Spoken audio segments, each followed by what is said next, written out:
leaders. As usual, we're back on Women Ready to Lead, where we say indlela ibuzwa kwabaphambili, which means you ask for directions from those that have gone before. With us today is one of the 7% of women inventors in the world, Sister Jenny, who is the owner of the brand Sister Jenny Gentle Touch. She's an inventor, a former nursing sister, and many other things that she's going to talk to us today. And of course, we want to mine her DNA to find out why and how did she get into the field of being an inventor. What has she faced as trials as an inventor? What enabled her to have the kind of resilience and grit that has enabled her to keep standing, to keep pushing, and to keep going from one height to another. We'll also talk a little bit about her blended family, or I call it a blended family, but we'll hear from Sister Jenny. Sister Jenny, firstly, just greetings and thank you so much for two reasons. Thank you firstly for being in the room with us today, but thank you also for supplying us with your wonderful creams twice when we summited Kilimanjaro. The feedback I got from fellow Kilimanjaro climbers was that your creams work like magic, particularly the muscle cream. But of course, if you're also looking at just softening your skin and many other skin challenges, the multi-purpose cream is also amazing. But we're gonna hear about these creams from you a little bit later.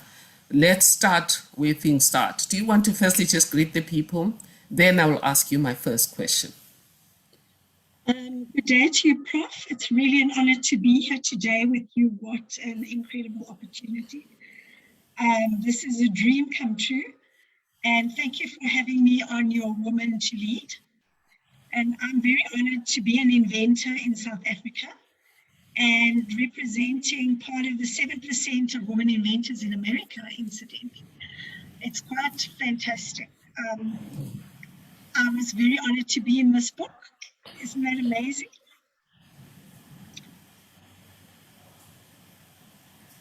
Prof, are you there? Yes, I am here. Please proceed, Sister Jenny.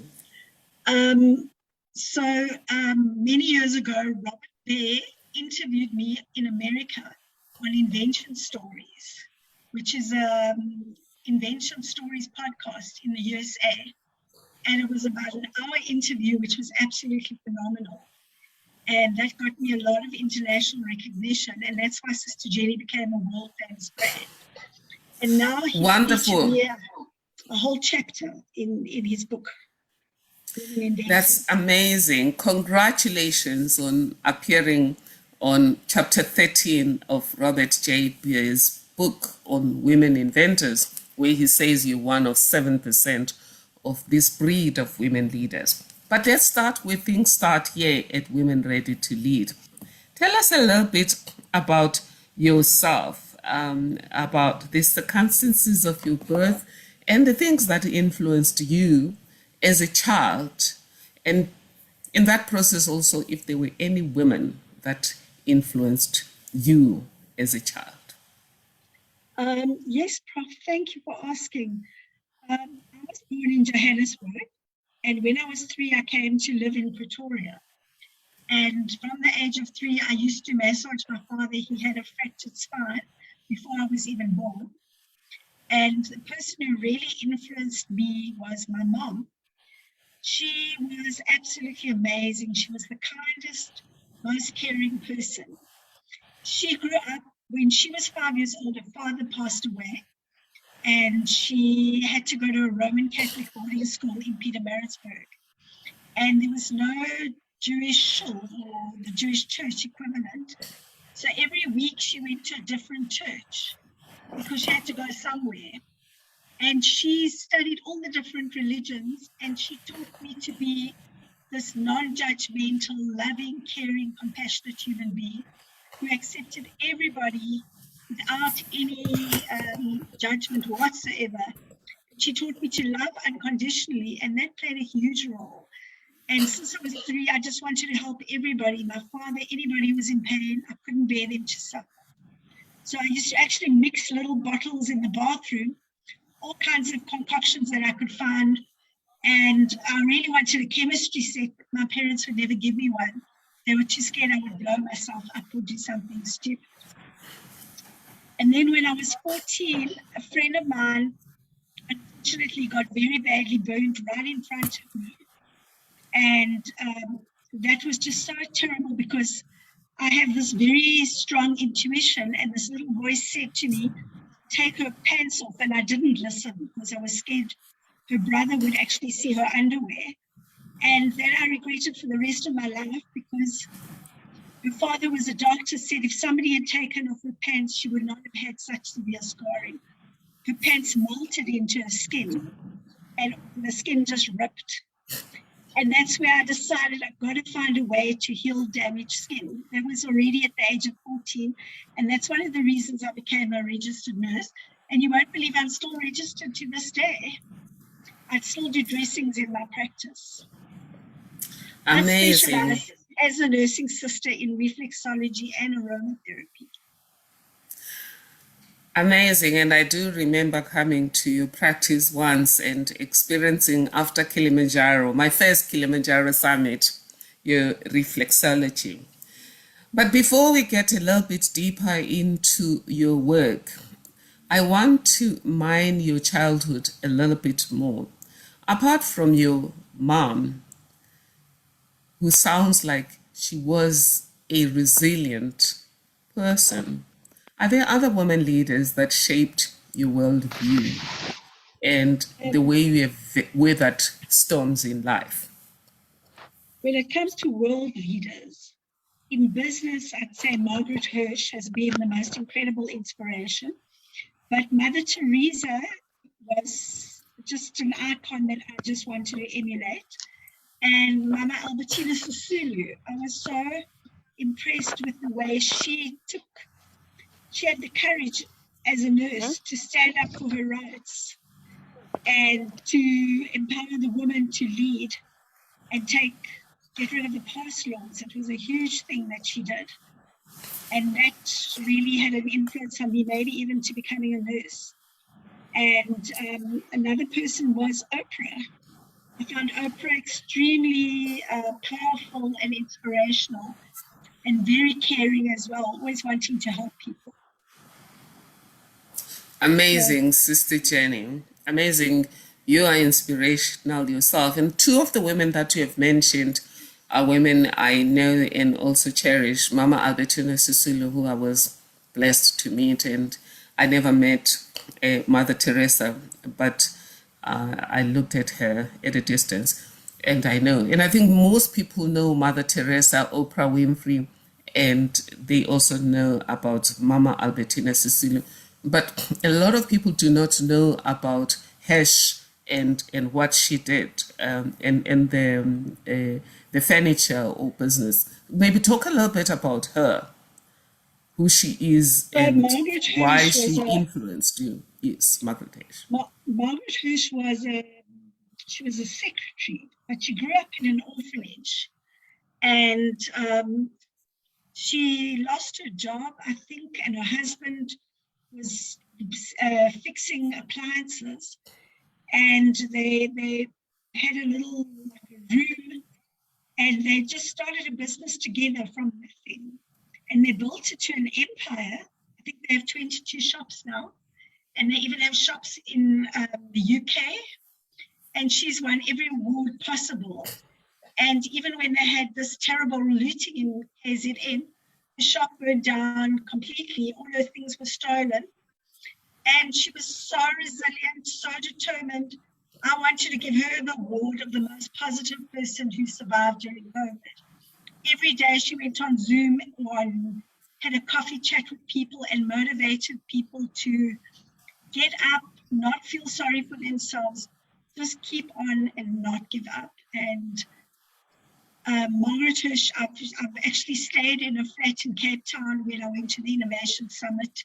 She took me to meetings with the women, they call it Women of Wealth or something like that. And she sort of also gave me the opportunity to even work in a shop selling my creams. Wow. So next time, guys, you see the Hirsch appliances, you will remember that there's a woman behind that brand. Thank you, Sister Jenny. The next question is about your blended family. You have a blended family, or what I refer to as a blended family. Tell us a bit about it and how it came to be so. Can you see my screen, Prof? Yes, we can see your screen, Sister Jenny. So as you can see, this is the book. I'm going to go on to my blended family. This is my most beautiful family. I've got 3 gorgeous daughters and 4 gorgeous grandchildren. And I have, I'm going to go on to the next picture. And this is Masego, my granddaughter, who absolutely loves your book, Prof. Yellow's Kingdom, she's your best fan. She sends you little letters, but you must respond to her. She wants a little special message from you. She's so sweet. She's turning 9. Thank you to Masego. And then this is my whole family. You'll see I've got a black daughter, Dineo. Dineo came to live with me when she was 3 years old. And I just absolutely fell in love with her. And when she was 6, the family wanted to take her home. I just couldn't part with her. And eventually they gave me legal custody over her. We co-parented her. I couldn't take her away from her biological family. So we co-parented her. And so she's our daughter. And you'll see below Dineo's in the middle on top. And below are her 2 gorgeous little children. Elo is the bigger one. She's just turned 2, and Riatile has just turned 1. And Masego is in the corner. You saw Masego just now with Prof Thuli's wonderful book, Yellow's Kingdom. And then I've got 2 other daughters, Tracy and Mandy. Tracy's on the left side with her girlfriend above my head with my husband. Tracy and Sharon are partners. They are gay, and they are the most wonderful couple. They've been together 14 years. And they just love each other unconditionally. They're an example of a perfect couple. And it just shows you can never, ever judge. They just love each other unconditionally. And then above Tracy's my daughter, and Sharon's her partner. Above Tracy and Sharon is Mandy and Alon. And they've been together, I've lost count, about 8 or 9 years. They're married. And my husband and I have been married for 41 years. And in the corner, there's a little blonde boy. That's my grandson, Ashi. And he's turning 3. You can see his long hair. You know, Jewish people only cut their hair when they turn 3. So next month is his birthday where we cut the hair.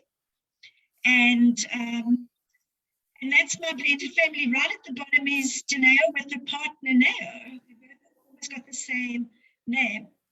And while I'm on the subject, besides my family, I want to welcome Dr. Dingard.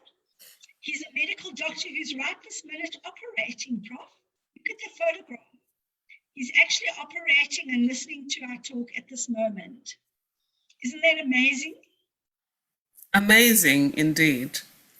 Yes. Super amazing. I just saw him doing surgery right now, and he's actually watching this. So this is my gorgeous blended family. They're just the best thing that ever happened in my life. And I'm just so grateful. I know, Sister Jenny, that you cherish your family, and why I wanted to include your blended family is that you always sharing the pictures of your family, and when your granddaughters were born, you shared pictures of those granddaughters with those of us that you know and count as friends. Now let's get into a little bit of work now. You've been a trailblazer who invented your own line of healing creams. There's Sister Jenny's Gentle touch brand. What drives you? You've already told us that it was out of compassion of wanting to help, wanting to heal, that you started this brand. But you've been going on for a long time and you've faced a whole lot of storms, I believe. Maybe tell us a bit about some of the challenges you've had. And then secondly, what keeps you going? What gives you grit? So, Prof, I developed this range after being in the hospital for 18 years. 15 of those, I was a qualified sister. And I noticed in the hospital that people had, they kept dying from a simple thing like a crack in the foot would lead to a leg amputation. And that's why I developed the creams to try and help people with diabetic feet. And this passion I had to help people, I just remember I had this friend with the bird. I just kept working on my cream. It originally started as foot cream. A podiatrist asked me to make the cream and gave me a long list of everything it should do for feet. By the time I had finished, it then started to heal open wounds and burns as well. And then, but nobody believed me. And I managed to prove I could show the difference in 1 minute of this cream, what it did to your skin. And for many years, I stood in the Pick and Pay hypermarkets demonstrating the cream, and I had people queuing up, having free massages, and they could see me doing these demos. And in public, I could show that the cream changed your skin within 1 minute, but I never had any evidence scientifically. But eventually, even after I left the Pick and Pay, and one of the reasons I left was because I just couldn't cope.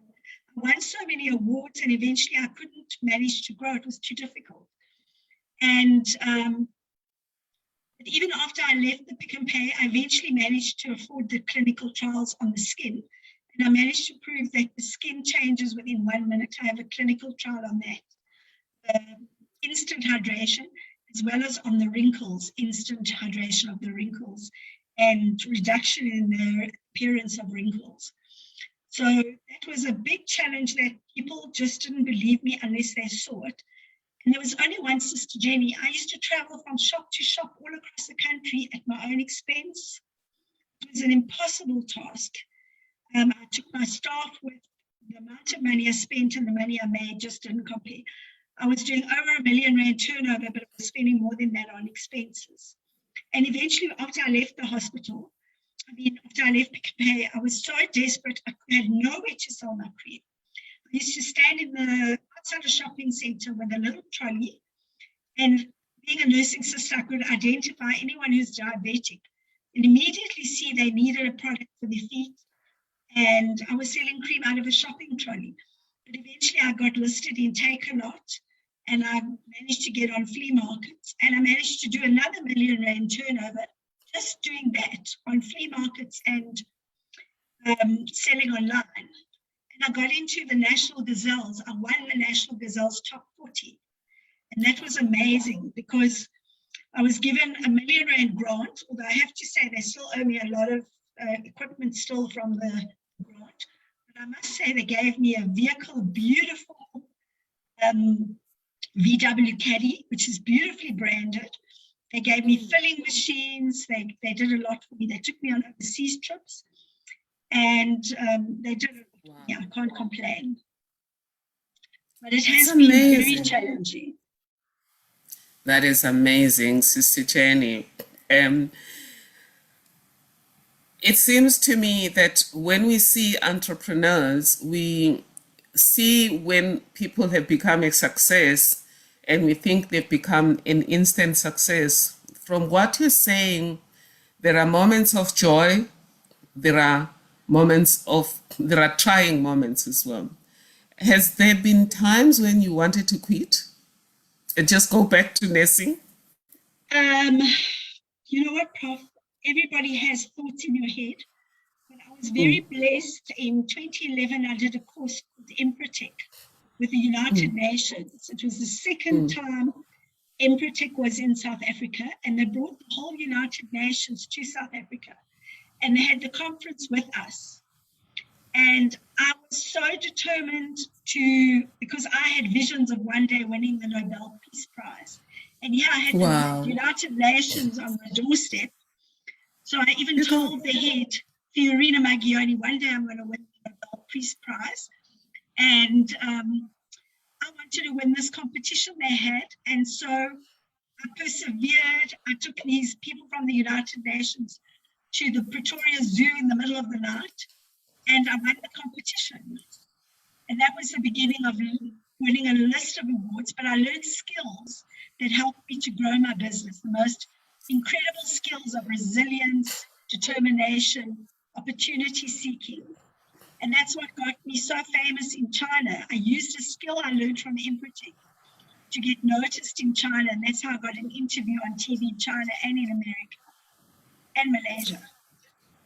Wow, Sister Chani and the dreamer.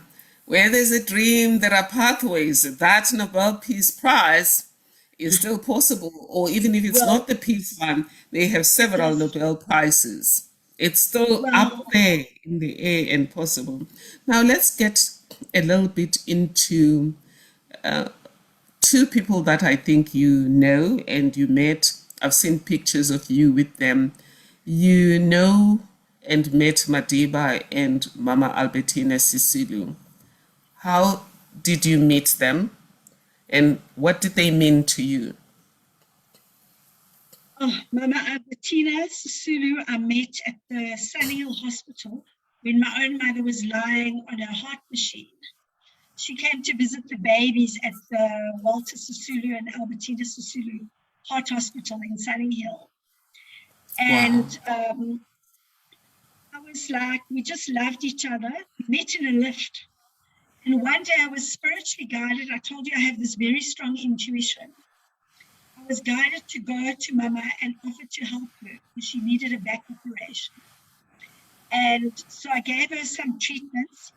And then I was given this, again, divine guidance. And I mustn't charge her for any more treatments. I must dedicate myself to her for free because she went through so much during apartheid. And I couldn't stop everybody else who suffered. But here was one person that I could actually make a difference in her life. And so for 7 years, I went to Mama every week or every second week, sometimes only once a month because I was still working in Pick and Pay. And I just gave her as much time as she needed. I massaged her feet, her back, and we had some very good results. And but eventually she considered me her daughter, and I was like her adopted daughter. I became part of the family, and I miss her so much. I just love her so much, and I'll never forget that special time I had and the special relationship I had with her.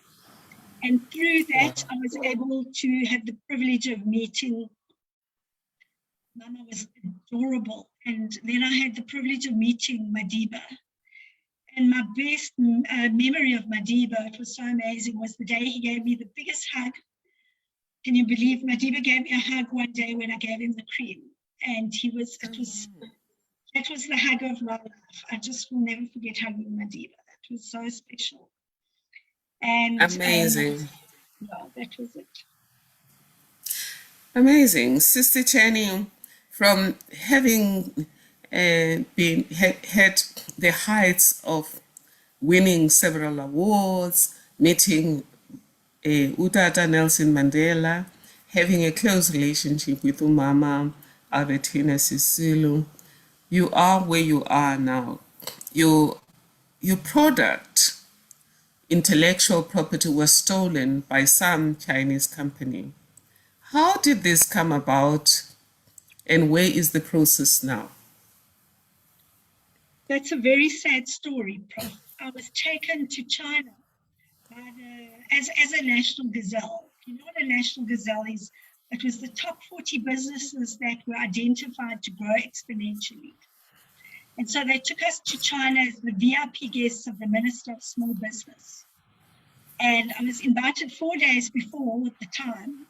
I went to the airport without even a ticket. And 5 minutes before we went to the exhibition, they said to us, just be careful, they might steal your products. And what happened we went to some kind of party, and I, using Emprotech techniques, convinced the exhibition host to come and see my stand, and I showed him how unique my products were. And he was so impressed. He called all the TV cameras, and they all came, and I got all these interviews, and I became quite famous in China. And after that, it was such a success. I was interviewed even South Africa a few times about going to China.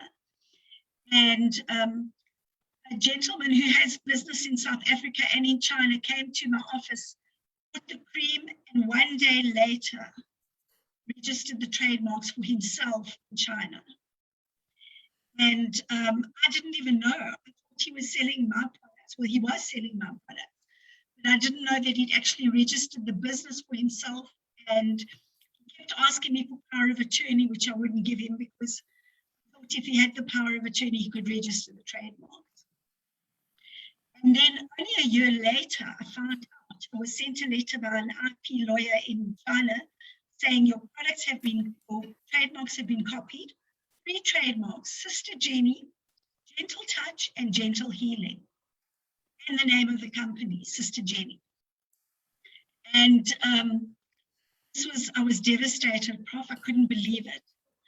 And when I asked him, first he denied it, and then he said he needed it to go on, I can't think of the name now, the Chinese website, Alibaba. And I went back to China. The South African government very kindly took me back to China again to exhibit. And there I convinced the same exhibition host to pay a lawyer to defend me. And they paid a lawyer this is CISME, Chinese International Small Business, Medium Business Fair. They paid a lawyer to oppose the registration and then eventually to invalidate the already registered trademark. And we lost the case, Prof. Can you believe it? We lost. And actually, I spoke to a lawyer this morning. He said it was a simple case and there's no way we should have lost. Wow. I also have not understood it. I must indicate that my understanding of intellectual property rights is that you register your right in something that you invented or discovered. And of course, creams can't be discovered. You would have invented them.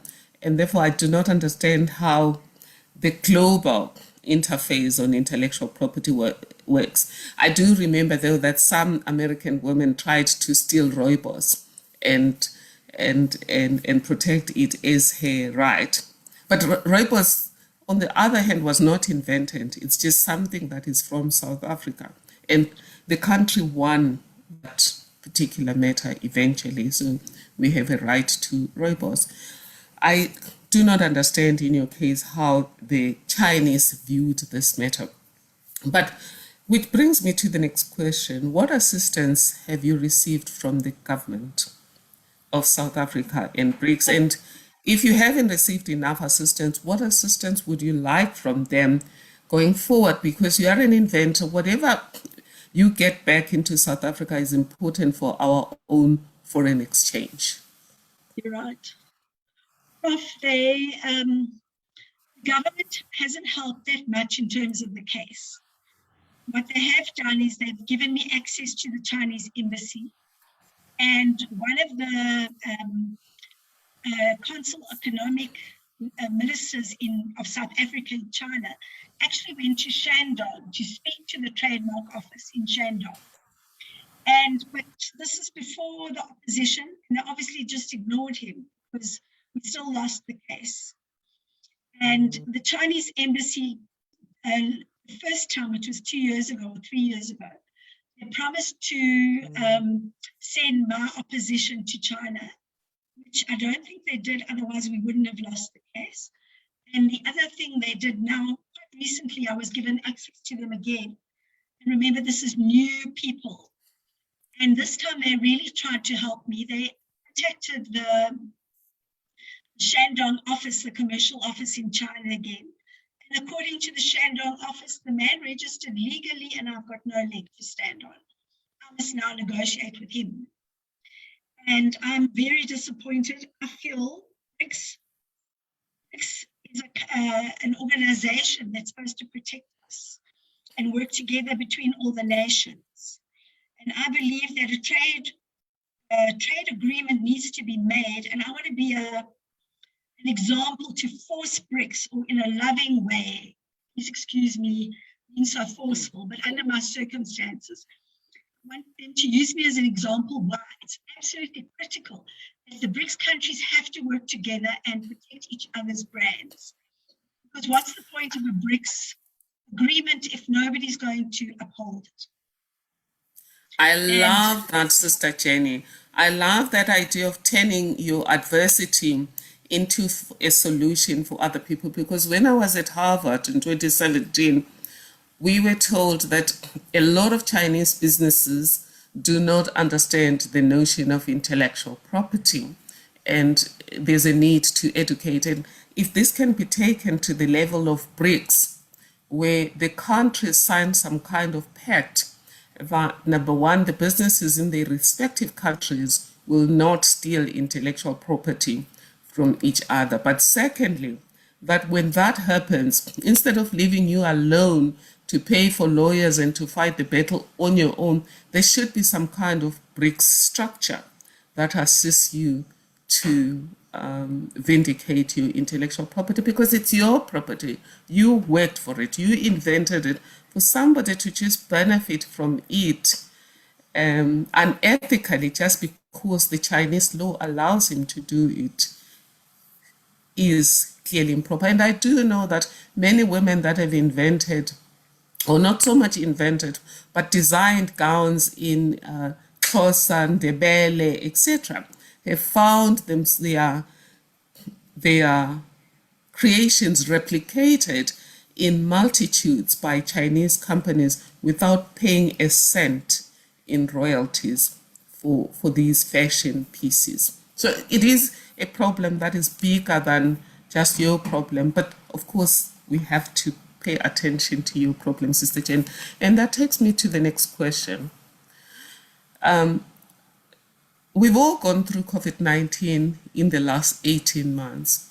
What additional storms or life quakes did COVID-19 bring to Sister Jenny Gentle Touch, your business? And how have you weathered those storms? COVID was very difficult. I was privileged that it was an essential product. And so even when people couldn't sell, I was able to sell. I'd say the first month of the lockdown, I did quite well, because plastic surgeons bought my product because they couldn't operate on their patients. So it was a good thing in one way, but after that, people found it's expensive and everybody had no money. And so my sales dropped dramatically. And I must thank Takealot, because they did some advertising for me, and that helped a little bit, but I really had a hard time. I had to borrow money to survive.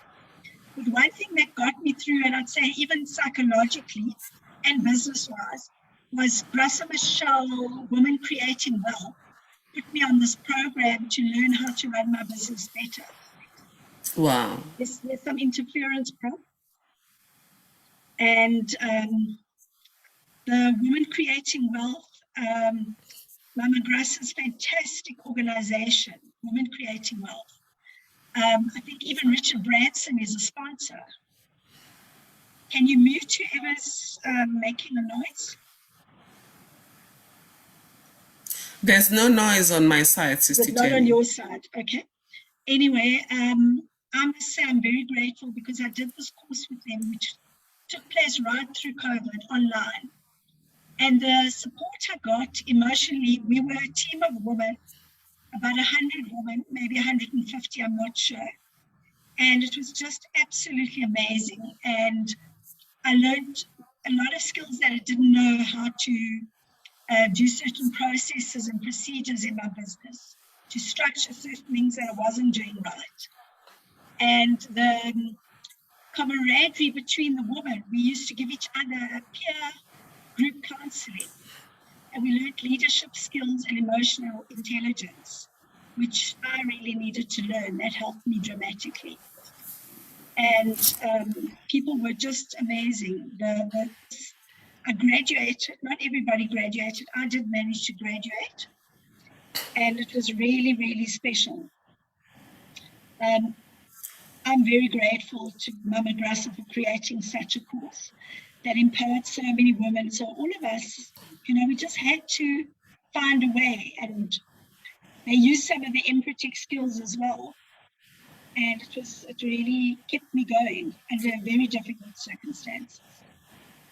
Wow, cheers for Mama Grassa Mashal for starting this program where women help each other and also leaning on each other in a time when everyone needed somebody to lean on. Amazing. Yes. That's amazing stuff. My next question is, as we just close, I think I'm going to take another 5 minutes before we get people to ask you questions.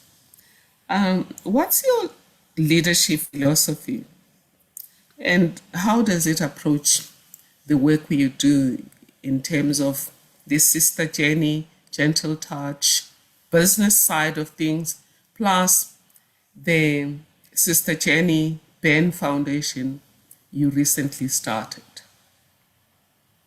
So I've always had this mission to heal the world, Prof. That has always been my dream. And I just want to go out and heal everybody and make a difference emotionally, physically, and particularly to heal people's skin, especially the children, because I don't want them to be left with scars for life.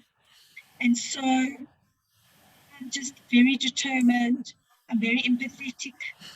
And we've got a beautiful team, and we're going to maybe even have a radio station where we can even give a voice to burn victims, maybe even to small businesses as well, because people need business. The country can't function without business. But burn victims need a lot of emotional support. They need cream. And my cream has been found to help a lot of people with very severe conditions. But they also need to get emotional support, and they need to be empowered to feel good about themselves and have confidence. So that's what I would say, Prof. That's my opinion. I can't hear you, Prof. Thank you. Thank you, Sister Jenny. One of the things that are essential as a leader and as a business owner is looking after your own mind and your own well-being. How do you look after your own mind, and how do you look after your own wellness? That's a wonderful question, Prof. I've started doing meditation every single day. I find it calms me. Even in the Grassa Michelle group, women motivated each other to do meditation, which I was so impressed to find so many people who were like-minded and believed in doing meditation. And now my daughter is a yoga teacher, and she's teaching me yoga 3 times a week. And that's making a big difference in my life. And I'm starting to do affirmations because I cannot give up, Prof. And like we said just now, everybody has negative thoughts from time to time, but you can't just fall into the trap of, mental health and having problems. You've got to empower yourself no matter what. When you're feeling down, you've got to pick yourself up, go for it. Otherwise, you're just going to fall. And so I'm saying affirmations and just saying, I won't give up, I won't give up. And I believe you really create your own reality. You visualize what you want, and then you make it happen. You take all the physical steps. When I created my cream, it took me 2.5 years to invent the cream. It wasn't a one day. I didn't just read some book and learn how to make cream. I actually find it quite hard to read books. I'm a little bit dyslexic. So what I did is I did all the physical work of experimenting and trying everything, but I prayed a lot. I meditated, I used my intuition. And eventually, after a whole lot of series of mistakes, accidents, all kinds of funny things happening, eventually I came up with this eureka moment where I had this brilliant product that actually did what it said it was going to do. And so that's my opinion, Prof. It's you cannot give up no matter what, and you have to be resilient. And I think I don't have a lot of time, but I suggest people go for long walks. You know, we need to spend more time in nature. I don't know if you know, but the whole planet is vibrating with energy. And just breathing in the fresh air is so calming to the soul. And if we could just breathe more, it would really help people to calm down as well. That's what keeps me going. That makes a whole lot of sense to me, Sister Jenny. The whole question of meditation, I once read that a president ordered schools to have meditation in his country at least once a day, and it reduced the levels of domestic violence and violence in society. And having been introduced into neuroscience and having followed meditation for a long time myself, I just agree with you that it does calm the mind. Literally, scientifically, your brain vibrates in cycles. And when you are agitated, you vibrate at a much higher frequency. When you meditate, you reduce that frequency and you're able to think clearer. You're even able to restore your brain to functionality and to that intuition after any trauma during the day. And trauma is not always because somebody has been raped or somebody was killed or somebody lost a job. Trauma is just missing a bus or anything that just didn't go the way you wanted things to go. But thank you, Sister Jenny. You said you only started recently to meditate more frequently, to visualize and to do affirmations. My next question would have been, what do you know now that you wish you had known earlier? Just about Prof, life and leadership. Prof, I've been doing meditation on and off since I was a child. My mom also motivated me to do it. But through the storms of life, you forget. And it takes sometimes bad things happening that make you remember. And it's something we should do, we should not forget. And I would say, in terms of what do I know now that I wish I'd known earlier, I think you must do things properly from the beginning. If I'd known about the trademark issue, I would have registered it before going to China. Like I said, if I'd had the money, that's the big question. So I think that we need to, prevention is better than cure. We need to protect ourselves in every way and plan our lives in such a way that we can make sure things don't go wrong. You know, you don't take out a bond that you can't afford to pay for. And that's why I've been very careful with borrowing money. I won't borrow money that I can't afford to pay back. So I think people must be very careful before they rush into loans, even if it's government loans they're offering, and then they can't afford to pay them back and they end up in very serious hot water. And I wish I had more resilience right in the beginning. Also, I never had emotional intelligence. When I was in Pick and Pay, sometimes I used to become a little bit emotional. And in a big corporate, that wasn't a good idea. And if they said something wrong to me, I was like a child at that time. I was very emotionally immature. I think emotional intelligence and learning leadership skills should be taught in school. These are things, and business should be taught in school. These are life skills that you need every day of your life. They should not wait till you have spent 29 years. You know, I want to share something with you, Prof. You know, I was supposed to win an award many years ago, the Biotech Fundi Award, and they didn't know I had dyslexia. And they invited me to the function and they said, quickly sit down, they're going to announce your award. And I was so excited. And then they got up and they said, the award we're about to present has been cancelled. We're not going to give the award tonight because the person's been in business for more than 2 years. And I must tell you, I was devastated because I knew I was going to win it. It was 40,000 Rand prize, a beautiful trophy that was magnificent, and a trip to America. Believe it or not, they actually took me to America anyway, to the biotech convention, but I never won the award. And I felt that they need to take into account when somebody has minor challenges, like something like dyslexia. So it took me much longer to learn these skills than other people. The fact that I'd been in business for 2 years should not have been a prerequisite. I think, like I said, I started and had to start again many times. And it should not be how long you've been in business. It should be how long have you stayed in business. That's what I believe. I can't hear you, Prof.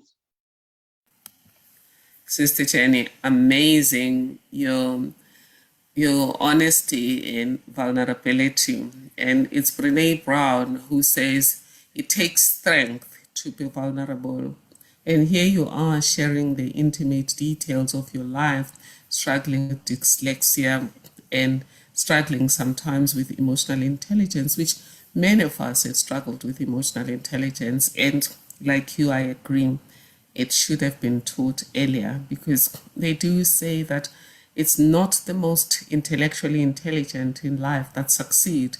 It is those that have other intelligences like emotional intelligence, spiritual intelligence, and social intelligence. That's why at TUMA we teach about the easy intelligences: emotional, social, spiritual, and intellectual intelligence. But you've come this far, Sister Jenny, and you are exemplary to any woman inventor who wants to come after you. And therefore, my last question to you is, what book do you want to recommend to women leaders in the room, those who are watching us on Facebook, and others who will watch this talk later? Well, I must say this book by Robert Bay, Women Inventors in the 7%. It's an exceptional book. And everybody's got the potential to be an inventor. You don't have to be a genius. Well, I must say I was told I had a very high IQ, even though I was dyslexic. But every single person has the ability to be an inventor. I'll give you a little tip about being an inventor. You have to come up with something that no one else has ever thought of. Otherwise, you're not an inventor. You have to do something differently, or it's got to be unique. And this book is so motivating, because you think, if they can do it. I mean, the one woman created a thing to hang your bras on. And it's just phenomenal. This book is wonderful. And I have been reading this other book called The War of Art. And it's also about not having resistance. And I find in my life, and I'm being completely honest and vulnerable right here, I've had a lot of resistance. Every time I got a huge opportunity, I panicked. Just let me have a sip of water. See, that's resistance. The minute you get resistance, everything closes. Your chest closes, your throat closes. Excuse me, you feel like you just can't go on anymore, and you come up with some excuse not to progress or to take action. And it's kind of self-sabotage. And I'd like to recommend we don't self-sabotage ourselves. I was once at an exhibition in China, in Japan, and this man came to me and said, "We'd like you to supply 800 pharmacies in Japan. Can you do it?" Well, I just freaked. How am I going to supply 800 pharmacies? And now pharmacy chains like Dis-Chem, in Japan, there must be 10 Dis-Chems, each one. And so I said, "Oh, you'll have to speak to my partner." And that's where dyslexia is. It's more dyspraxia, where you just don't know how to cope in that immediate situation, because it affects your spatial perception. And if I hadn't sabotaged, I should have just said yes. And then I should have gone to somebody and said, "Please help me. I've got 800 pharmacies in Japan, what do? I should not have panicked. I should not have had resistance. And this book, The War of Art, is actually quite a good book that will help you as well. Please don't forget Robert Bear. I'm on chapter 13, don't forget. Prof, have you read that? Amazing. Sister Jenny, your authenticity and vulnerability is touching, because by you sharing the intimate details of your journey, including the difficulties, you are giving people permission to be imperfect, because you're saying to us to be an inventor, to stay on course. You don't have to be perfect, but you need to just find tools to manage the things that get in the way. And in your case, you've now said the tools that we need include meditation, visualization, spending time walking in nature, and many of these other things. But more than anything else, you've also said you need self-belief. It's time now for women in the room and other people in the room. I see that we have a lot of Tuma Foundation, a lot of Tuma Foundation ambassadors in the room. And Sister Jenny has given you guys permission to be inventors. Thank you for being here. It's now an opportunity for anybody in the room and on our Facebook page to ask Sister Jenny questions. As we say, we ask for directions from those who have gone before us. It is your opportunity. Let's hear those questions, Mbuso Abantu. Do we have some written from our Facebook pages, whilst the colleagues in the room are putting up their hands? All right, yes, we've got quite a few comments and questions from Facebook and sent to me. I just want to remind those who are in the room, all you have to do is click on your reactions button and then click raise hand. And then once we see that, I'll be able to call you out and give you the platform. And then for those who don't want to ask in person, feel free to write your question on the chat function and we will read your question out for you. But let's go to the Facebook. I'm going to start with our former Woman Ready to Lead. She was our guest here a few weeks ago, about 2 months ago, and she's also conquered Kilimanjaro with Prof Madonsela. Linda Reddy, she had a comment. Oh, wow. She has a comment, but it's 2 questions really. Based on your story, she asks, is this not a message for us to buy locally designed and made products? So you can address that. And then yes, absolutely. I'm a proudly South African product, and Proudly South Africa featured me in an article, which I'm not even joking. It said, Mark Zuckerberg, it said, we in South Africa have so much to be proud of. We have Elon Musk, Mark Shuttleworth, and the 4 Nobel Prize winners. And then it went on to say, and we have Sister Jenny from Sister Jenny Gentle Touch, who makes this incredible cream that has outstanding results for skin conditions, including eczema and burns. And we should be buying, that was proudly South Africa, and we should definitely be supporting South African brands. Then we would at least be making it at least in South Africa, if not internationally. We should also ask our government to please put their money where their mouth is and support South African brands legally as well as physically. And yes, thank you for that wonderful question, because in fact, I just got a thing today saying that I'm being featured in some kind of, I think it's a TV show, I'm not quite sure what it is. They're featuring South African brands, and they are in the home, in the bathroom, in the kitchen. And they've asked me, they're going to have 30 people from the media looking at it. I'm not quite sure what it is, but I had to send products which they put in this TV show. That will be quite exciting soon. So please go to that when it comes out. It will be on Proudly South Africa. So we must support South African brands. Thank you. Thank you, Sissy Jenny. You got that. Let's move on to the next question. Yes. I'm going to read questions in 3, but before the question, her follow-up was that she said, I encourage women to become conscious and start reading labels, what the ingredients were and where it's made, etc. That was a follow-up from Linda Reddy on the question. But here are some questions which are asked. Thank you. No, before we move on, thank you, Mbuso Abantu, and thank you, Linda Reddy. Sister Jenny, Linda Reddy summited Kilimanjaro with us this year, and she was one of those who received the creams that we got from you before we went to our quest. I'm so glad to hear that. Thank you, Prof. Thank you. All right, Mbuso. All right. Some of these questions have been answered, but I'll ask them anyway. First one was, when people didn't believe you about your cream, what kept you going and why didn't you just stop? That's the first. The second is, how did you come into contact with the group that gave you the R1 million grant? Was it through application or did they find you? And the third, which I feel you answered partially, is there anything you wish you knew then, particularly about trademarks, that you know now? I'll start with the trademark question.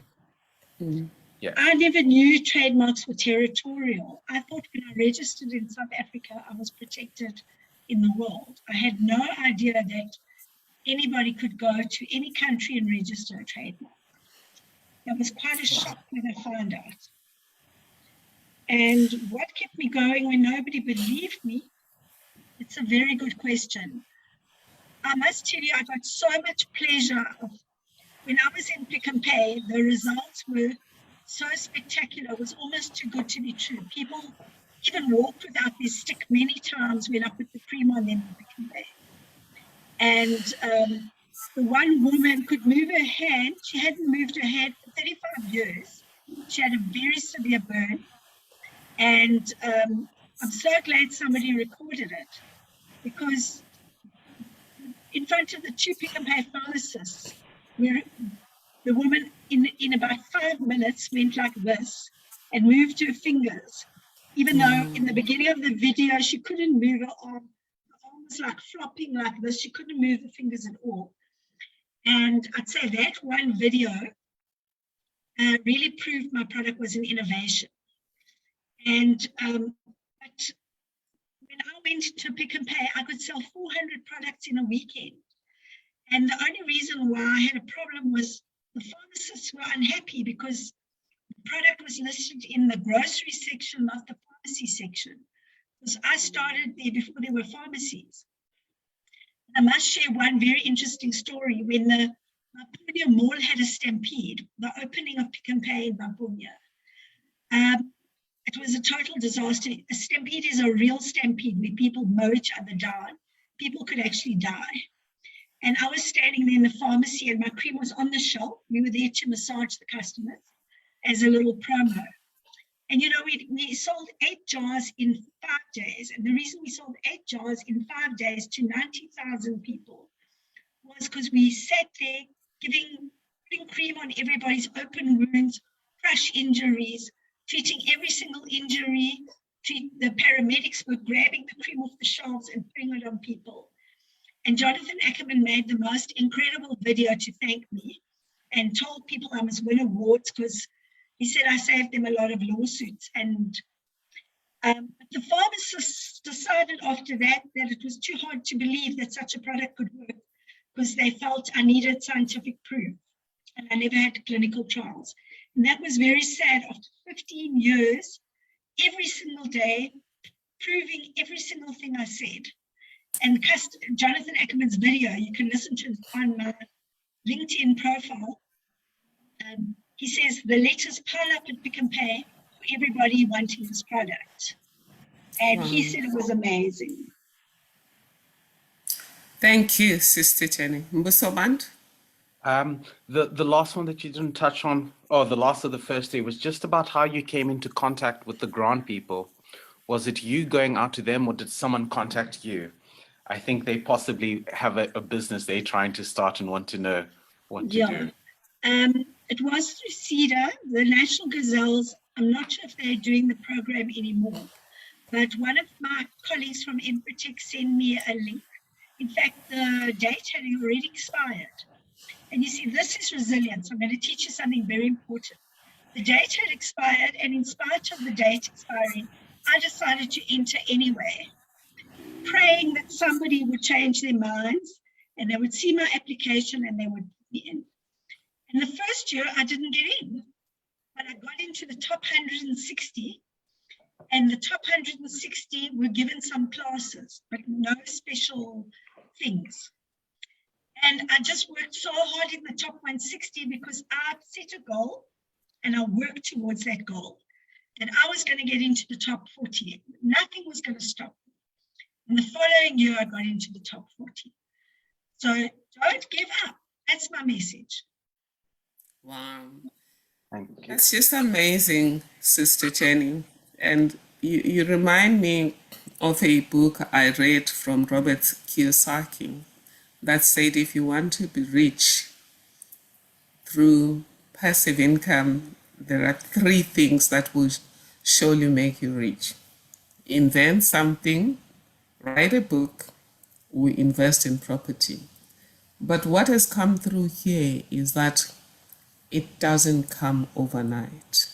And you need that resilience. You need a belief in what you're doing. But also you need a purpose that is higher than money, because you've indicated to us that what you've dedicated your life to is healing people, both physiologically and emotionally. And therefore you get your reward from that as well, whilst you're pushing for the bucks as well. Mbuso, on to the next question. All right. First one goes, startup capital is often the biggest hurdle entrepreneurs face when starting a business.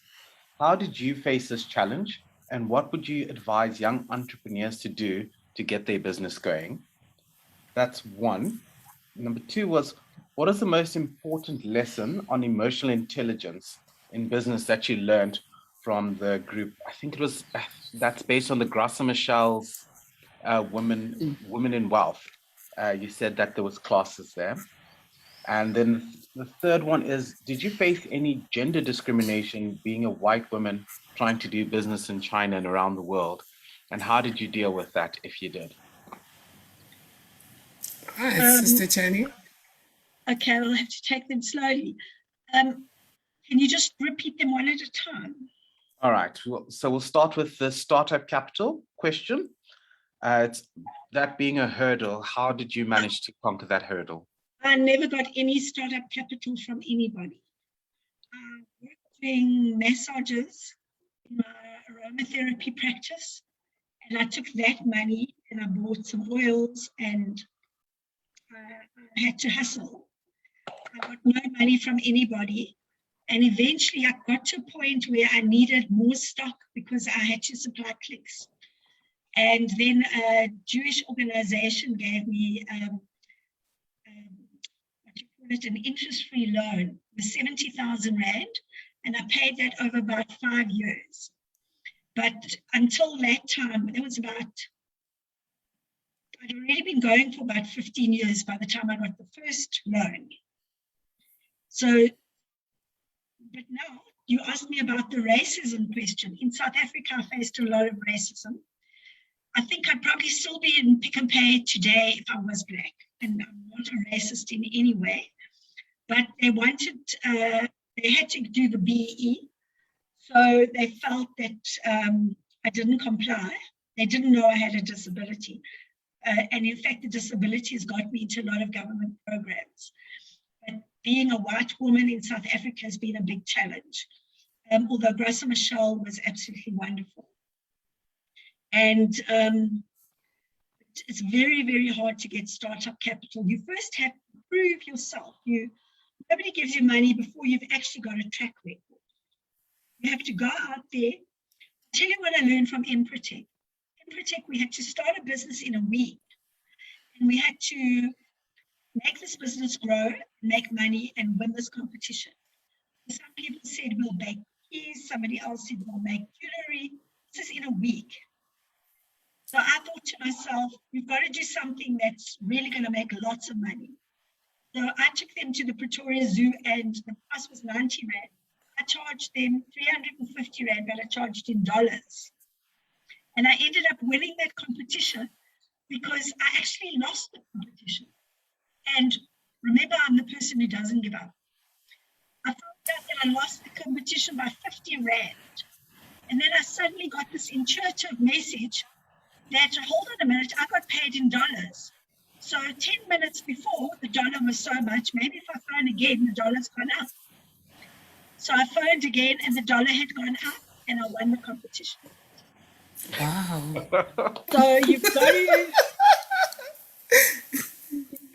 you can't give up. You just have to keep going until you make a way, you find a way. You have to be passionate, resilient. A lawyer today said to me, Sister Jenny, you've got no chance, you've got no money, you can't do this. I said to him, watch me. I am going to be the example of the world. You'll see that BRICS will change the law for Sister Jenny. They're going to have to, because I'm going to kick and scream until they do. I won't stop. I will not stop, Prof. You know me by now. I will not. I've written to the United Nations. I've written to BRICS. I don't know who else to write to, but if you know anybody who's got power, watch the space. I will win my case. Wow. That's the spirit. And then the last one was about the emotional intelligence from the course. You said that they taught you guys a bit about emotional intelligence. So what was the most important lesson you learned in application for business? You need to be a leader. Now, that's the problem where I have dyspraxia or dyslexia, because I can't tell you exactly what I learned. I just know that I grew emotionally and I became stronger as a leader.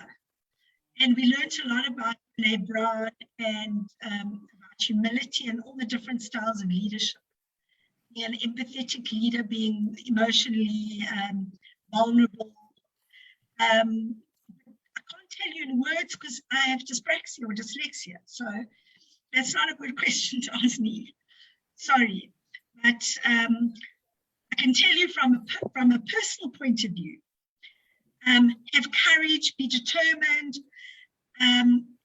believe in yourself. I would say have confidence in yourself if you want to get anywhere in life until you master that's what the lesson was, self-mastery. If you can't master yourself, you can't master anyone else. You have to learn to control your own emotions. You can't lose your temper. You can't get miserable. Even if you feel miserable and you're about to do a workshop with Prof Thuli Madonsela, you can't just say, oh, Prof, I'm sorry, I'm not feeling well. Can we do it next week? To be honest, I had very bad asthma yesterday, and here I am right now, doing your talk, and I coughed once. Wow. You have to master yourself, because this vehicle is all you've got, and what's inside the vehicle, your soul, that is your driving force that makes this vehicle operate. And you've got to operate from within, not from without. The body is just a motor car. It's like when you die, this motor car gets dug under the ground, whatever. But what's inside, that's where it's going to come from, within. You have to go inside every night and pray to God, whoever you pray to, and find that peace from inside yourself and learn to control your emotions. And then go out there and show the world, and not for ego's sake. It's not about, I'm not doing any of this for another trophy. If you come to my office, I've got trophies, I've got certificates, awards, and people used to say to me, what do you need all these trophies for? How has it helped you? I'll tell you where it's helped me. It's made me a world famous brand. And that's where it's helped me, Prof. Now, in this case, I've got a leg to stand on. Otherwise, Robert Bear would not even know that I existed. But it's not about ego. You don't need to be on the front cover of a magazine. And I've been on the front cover of magazines. I've been in the Oprah magazine. I've been on TV. I've been, I don't know where else. But that's not what it's about. It's about feeling good about making a difference, caring. My staff, when they are not well, I care about them with all my heart and soul. I ask them how they are when they've lost their loved ones. I'm maybe too caring. They can phone me at 12 o'clock at night and say, I'm feeling depressed, and I will sit and talk to them for an hour. That's what I do. That's the kind of leader I am. And to be honest, before these questions, I never considered myself a leader. But I also had a campaign to stop violence, where I used to motivate people in the days when you could touch people, to use your hands to heal, not hurt, and teach them to massage people to stop aggression and abuse. And that was a way, now you could say, touch each other's lives, make a difference with your actions. Even though you can't go massage them, you can still make a difference by touching their lives, by being caring, showing compassion, having empathy. I don't know if that answers your question. It certainly does, Sister Jenny. I would say, just among many things, one is master your emotions. 2, feel good about doing good. Respect yourself and respect others, and many other things that Sister Jenny has said. Before we close, I'm going to give about 10 minutes or so to the people in this room. Is there anybody in the room who wants to say something? And I do see that there are comments on this one, so where people are just commenting. I'm going to read that. Okay, Vuyiswa Lamfiti, who has also been interviewed here at Women Ready to Lead, who has this mission. She has given aside herself this mission to honor the legacy of African leaders such as Charlotte Maxeke, John Langalibalele, Dube Tiosoka, etc., so that the African child can understand that he or she stands on the shoulders of giants. Because as you know yourself, Sister Jenny, no generation feels inferior if it knows the legacy of its ancestors. Then there's Sister Jenny, so that's Vuyiswa. She says, Viva Sister Jenny, I love your spirit. Thank you. You are Thank you an so much. inspiration. Thank you for being a great example. That is what Vuyiswa says. And then Thembaletu Seyisi, who is an amazing ambassador, social justice ambassador at Stellenbosch University. He has written a book generously to support those who need money for fees. It is called 21 Lessons. Themba Seyisi says, thank you, Sister Jenny, for sharing so generously. Then we have Vanessa, who says, well done, Jenny. You are an inspiration. Love you, friend. Your friend, Vanessa. And then, right, okay. So far, I have read all of the amazing reactions to your interview. It's quite inspiring. Anybody in the room who would like to ask Sister Jenny a question or make a comment on what Sister Jenny has said? And it's various things. It's about a blended family. It's about the legacy of her mom. It is about fighting for your intellectual property rights. It's also about standing tall, even when there are storms, even when people do not immediately embrace your product or whatever it is you've invented. Sorry, are you asking me a question, Prof? Now, I'm asking the people in the room to please raise your hands. Do you know how to raise your hands, people in the room? I'll repeat it one more time. I Right, see we a do. hand up from Vanessa. Fantastic. Vanessa, you have the floor, ma'am. Hi, everyone. Thanks for a wonderfully inspiring and nurturing and nourishing talk today.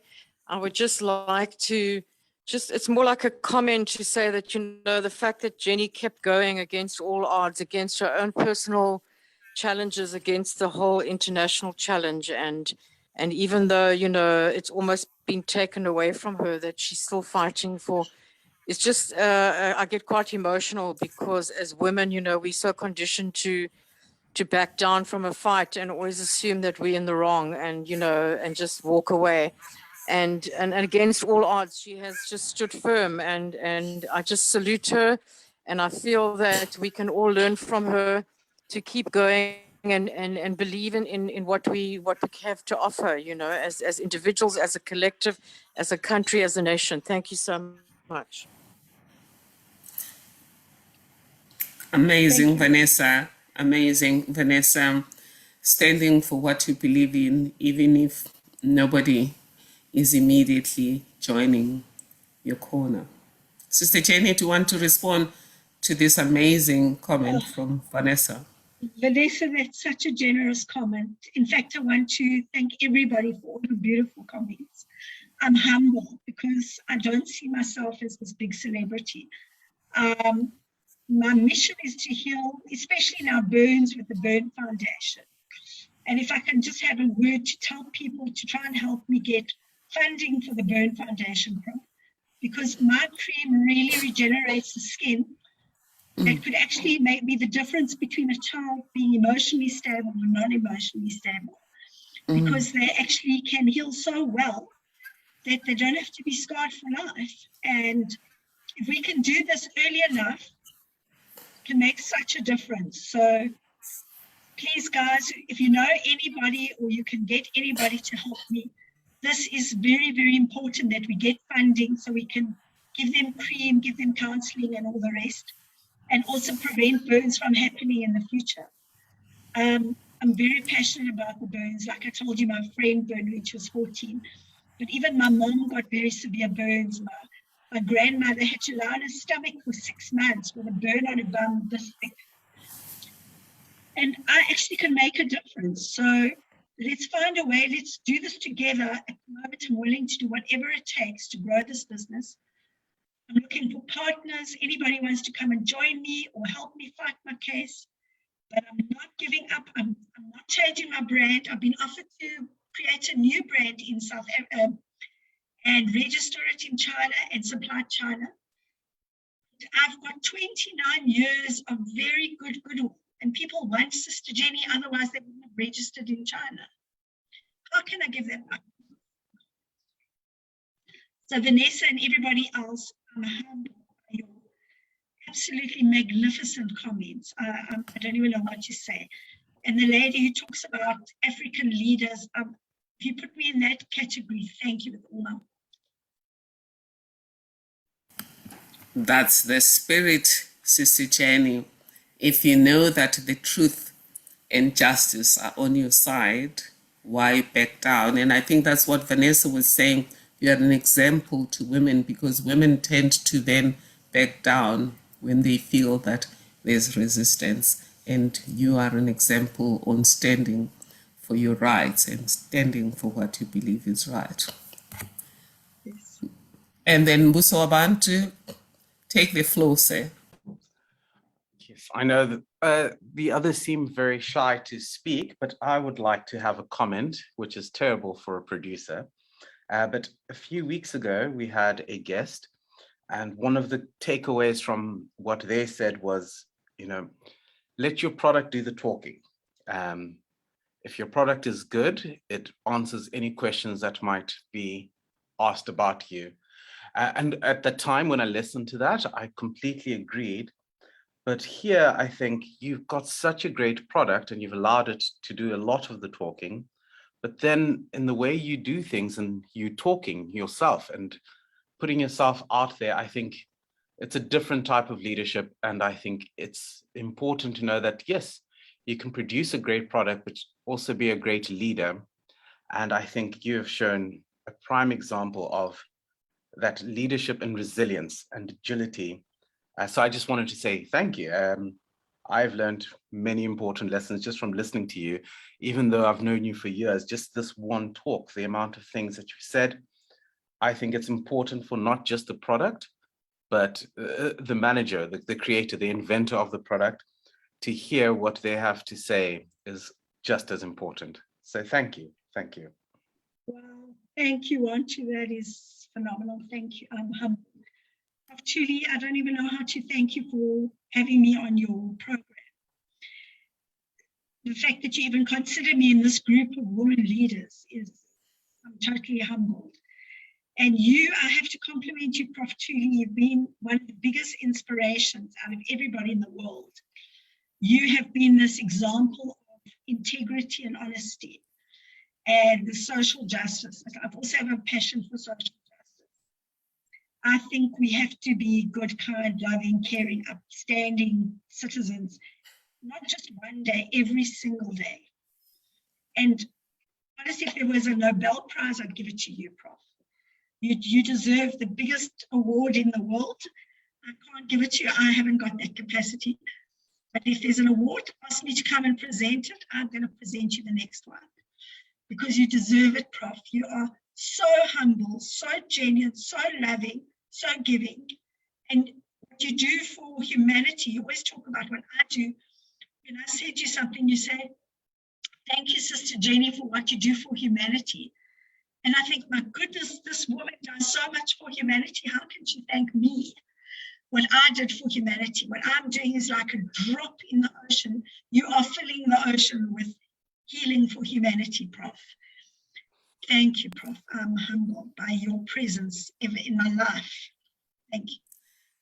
Sister Jenny, thank you. And to the viewers, I apologize because it might now appear like I have brought you, Sister Jenny, here to be a praise singer. But the real hero of the moment is Sister Jenny. And Sister Jenny is quite humble just by putting yourself out there and creating a product and nurturing it for 29 years and coming here to talk about the struggles that you have faced, the resilience you've pushed yourself to have is marvelous. As you've heard, as a young person who is pushing products and services and is a producer of this show and is involved in many initiatives at the Tuma Foundation, he says he's learned something from you. And I too have learned something. Does anybody want to take this one last chance to ask Sister Jenny a question? Prof, if I could read two comments from two of our guests on Facebook. Yes, please, Mbuso. They've been having their own conversation on Facebook, but two specific ones I would like to read is one from Salelo Nkhanane, who said, thank you for sharing wisdom with us, Sister Jenny. We are so proud of you. And Najib Salim, the last comment, which I felt we must read, he said, if pushing passion was a person. So I think that's the last of the comments that had to be read. If pushing passion was a person, I think it would be you. I love that one. Because I agree since I met Sister Jenny at I think it was either Pick and Pay or a spa shop in Woodhill. Pick and Pay shop. That's a very, very clear. Yes, exactly. Ever since I've met you, Sister Jenny, what the last comment says is exactly who you are. Passion for healing humanity, but passion for pushing your product and passion for pushing the world to be just about treating you as an inventor justly, but also pushing us to understand the issues of people who have suffered burns and to come to the party in supporting the foundation so that, number one, there should be less or no people, particularly children, that get burned. But secondly, should there be a few that get burned, they get the treatment and support that they need. Dear colleagues, if nobody else wants to ask any further questions, this is the point where I'm going to ask you, Sister Jenny, for what we refer to as part course, which is really just your parting words, the things that you want us to think through, reflect on as we go about the rest of our day and the rest of our lives. Prof, this is a question you gave me and I never really prepared it because I knew that God would give me the divine inspiration again. And my message to the world, and I must tell you that I shared this message with the People's Republic of China in the video interview in China, that each and every one of us must be a really caring, loving person every single day and stop violence and abuse and do whatever we can to make our lives and those of everyone else as good as possible. Respect each other, have integrity and love, and may we all be blessed. I said literally these words. I'd like to bless the People's Republic of China. You must actually watch my video. You don't have to watch the video, just go to the end and listen to the last 5 minutes where I blessed the People's Republic of China. So now I'd like to bless the world, the whole of South Africa, and every single person who's played a role in my journey to heal the world. And at one day I will heal the world. But every single day is a journey. Every single one of your lives is a journey. When you wake up in the morning, you might not feel like going to work, but you have to take away all these negative thoughts and say, how can I have a beautiful journey just today? And make today as special as it can be for yourself. And do as good as you can and as positive you can, just for that day. And tomorrow you'll try, if you might mess up the whole day and do everything wrong, but you've got tomorrow again. We hope you wake up tomorrow and you start again. No matter what happened yesterday, you put it away. And you say, what can I do better today that I never did yesterday? And you try and work with yourself as a human being every single day of your life. So instead of judging everybody else, this one did this and that one did that, your only race is against yourself. And in my poem, I don't know if you heard about my poem, I didn't bring it with today, but it's about there's only one race, and we call it the human race. We are all one, we all have red blood, and there is no difference between your black skin or your white skin or your pink skin or your yellow skin or your gay skin or whatever you are. Everybody is exactly the same. It's what's inside you that counts. So go out there every day and just give love. That's what Jesus said, love your neighbor as yourself. That's what every biblical, doesn't matter which church you belong to, which shul you belong to, which spiritual organization, just do good for your fellow human being. And when it says love your neighbor as yourself, don't forget you have to love yourself. If you don't love yourself, you can't love anyone else. And I love Louise Hay. She taught me to love myself. Stand in that mirror every day and say, I love you, I love you, I love you. In the beginning, you might be saying, I love you. But you've got to eventually calm down and say, I love you, I love you. And it doesn't matter if you're fat or thin or full of pimples or boils, you've still got to love yourself. I just want to share with you one day, I have very fat legs. And it was the bane of my life that I had these legs. Until I came home one day and I saw my cousin came from Israel. And he had these legs that were like broomsticks. And he couldn't walk, he had to walk on crutches and balance on these broomsticks. And I saw this man, he was the happiest, most friendly, joyous human being I have ever met. And that day I said, thank you, God, for these legs. They can stand on the ground. I'm so grateful. So have gratitude. Have gratitude every day. And I have to thank my friend Moahi, who taught me to have more gratitude, and she makes me write a journal every day of gratitude. And I'm getting better, I'm really improving. I'm starting to write my gratitude journal, I'm writing my affirmations. And like I said, I've been doing meditation. My parents used to have meditation groups every single week, once a week from when I was a child. But now meditation is not this airy-fairy thing. It doesn't matter which religion you are. All you have to do is go inside yourself. The temple of God is within you. And talk to God within you, inside yourself. And deep inner stillness within yourself. And take that tiny little spark of love and light, which is the God within you, and shine it like a beacon of light to the entire world.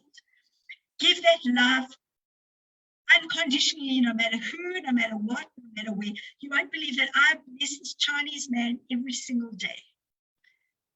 It breaks my heart, but I bless him. Whenever I pray for him as well. What else can I do? I have to just give love. So please, I hope that will inspire you. I hope that answers your question. Thank you.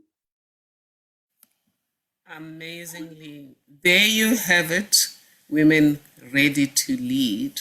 Sister Jenny the brand owner of Sister Jenny Gentle Touch, and the founder of the Sister Jenny Ben Foundation, has shared her story from childhood to inventing the Sister Jenny Gentle Touch batch of creams for healing and moisturizing. I hope you have learned as much as I have about resilience as an entrepreneur, resilience as a human being, and standing up for what you believe in. Her final words are about primarily love, gratitude, and standing up for what you believe in. Thank you, Sister Jenny. This has been wonderful, and we have indeed heard from you as somebody who has gone before, because we believe here at Women Ready to Lead that indlela ibuzwa kwabaphambili. To the Tuma Foundation team, particularly the Soul team, thank you for producing this event, and for that we thank you, Buso Abantu Madonsela and Mandisa Shiba. We thank, of course, in her absence, the chairperson of the Tuma Foundation and all of those that support her.